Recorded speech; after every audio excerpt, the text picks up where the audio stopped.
So guys, check out na naman tayo sa ating aircon, sa ating unit na DE64W.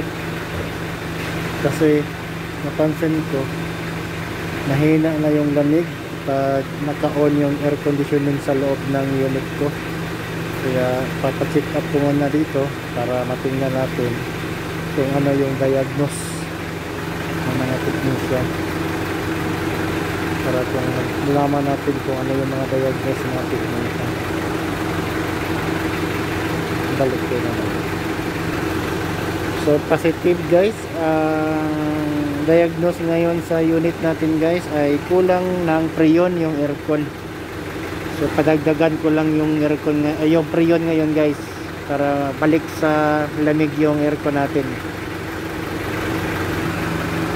So yun guys, refrigerant guys, dagdag tayo.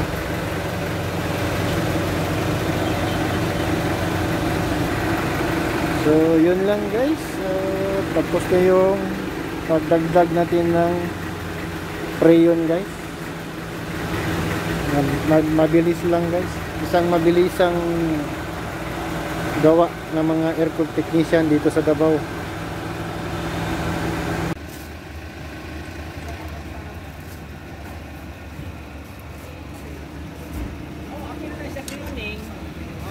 Halos ko 7 lang, 6-8.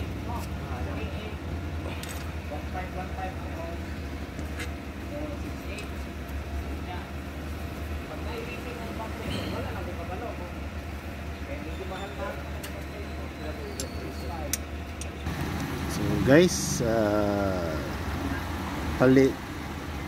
bawasan natin yung spacer guys dito sa tension, sa pulley ng ating DE guys.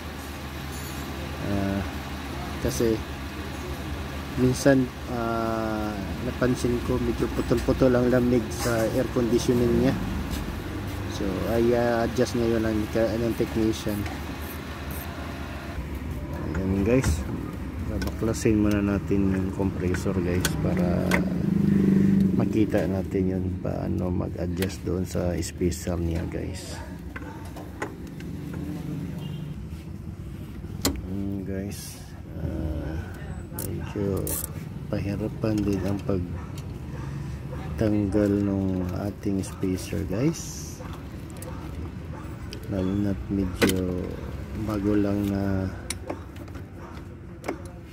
off natin yung makina galing sa biyahe. Medyo mainit guys, kaya dandahan lang muna yung sa spacer natin doon sa baba para ma-adjust natin yung lamig guys.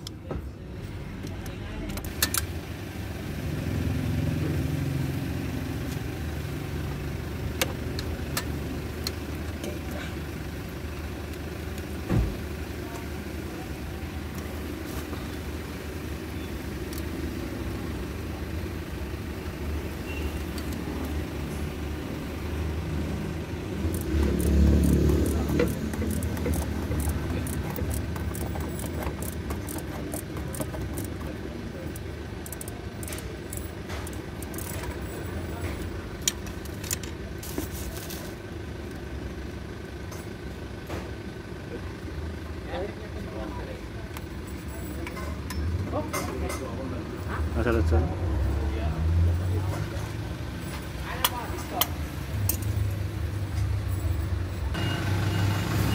guys, ito yung ating tanggal na guys. Dalawang spacer guys, nandito sa loob guys, dalawang piraso guys. So babawasan natin ng isa guys, tapos ito papalihan natin ito guys para malinis ito, kasi isa rito sa sanhi guys na mag-lose contact ang ang compressor natin doon sa guys. So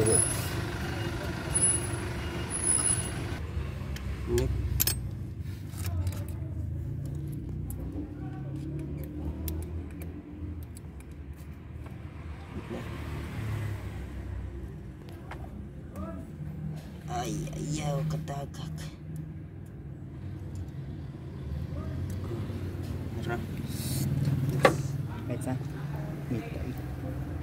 Chef. Dalawang spacer. Tulo. Tatlong spacer. So bawasan natin guys. Nakuha na yung tatlong spacer guys. Yan, pangatlo yan guys.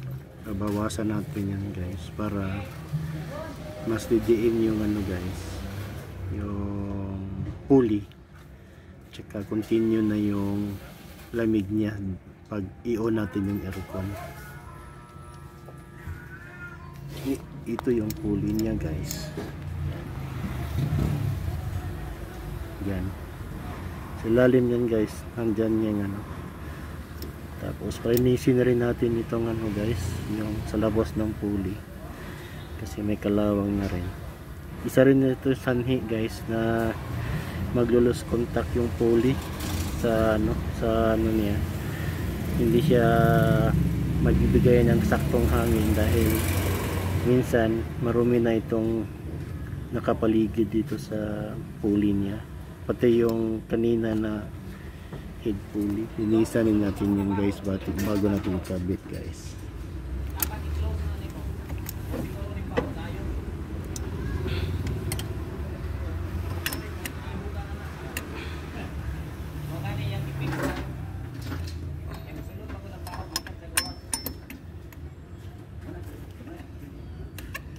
Ito na yung outer pulley guys. So natapos na ito, nalinisan guys.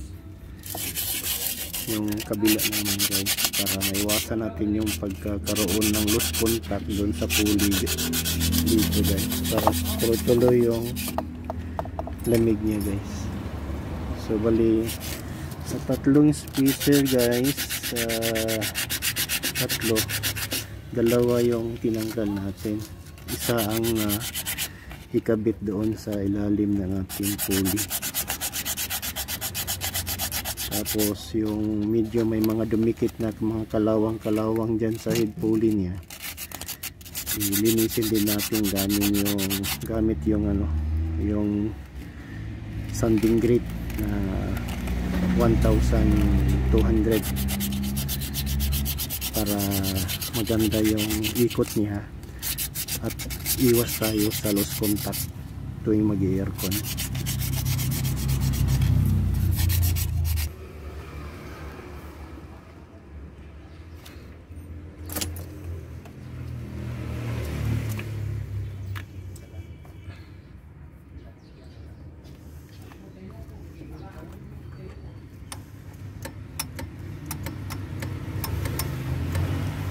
Tester guys, para malaman natin na mayroong contact o walang contact yung compressor natin guys.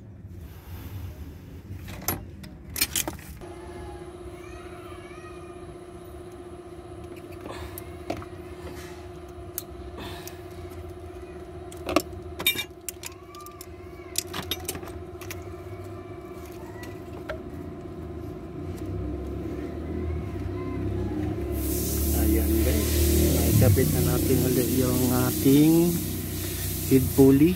Tapos dalawang spacer guys ang ilagay ulit. Itong isa, tinanggalan natin ng isang spacer sa tatlo. So dalawa yung naiwan, tanggal ang isa. Okay, maganda na yung ano niya guys, oh. Dapat na lapat, di katulad kanina na medyo may gap ang ang pulley.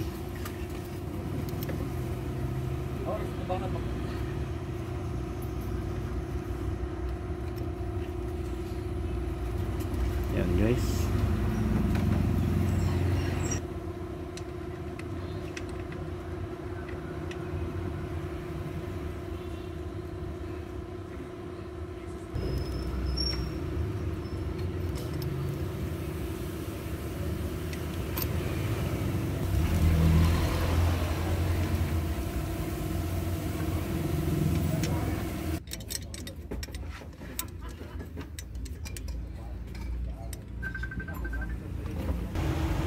Ayan guys, na on natin aircon guys.